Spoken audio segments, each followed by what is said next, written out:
أسعد الله مساكم كل خير. زمان ما نزلت على عمان، بس يعني ما صار أحداث، بس يعني والله مش هذاك الإشي. يعني في فوج على الأردن وتهاوش الوحدات والرمثة، وفي حديث العنصرية حاليا. هذول بثلاث أيام هذول شوفوا،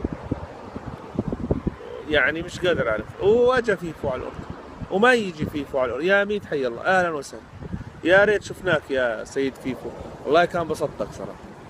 أنا لو شفتك والله كان بسطتك، صدقني أكثر من زين كرزمان.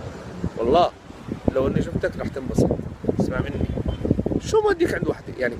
شو استفدت؟ إذا لك جيت تعال عنا، تعال إحنا هون بربد، إربد تربتنا حمراء، إربد تعال عنا يا تعال نبسطك.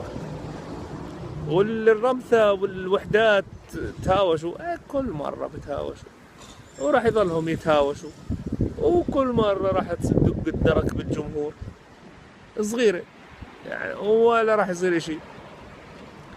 اما العنصرية يا جماعة يعني شيء منتن، شيء منتن وملوش داعي. ومش راح اقول لكم انه وطني زيادة، ولا انه انا والله ما بحب، لا لا لا، يعني دليل تخلف. شو بدنا نعمل يعني؟ في انتخابات جاية على الابواب، انتخبوا وان شاء الله يعني حاول نطلع لقدام، طلع لقدام، طلعش تحت رجلك، طلع لقدام، حاول تشوف ما بعد. يعني حاول يا زلمه، حاول يا زلمه، اعطيها شوي، اعطيها شوي. ان الله لا يغير ما بقوم حتى يغيروا ما بانفسهم. يعني هو رب العالمين، رمز العداله، غير شوي.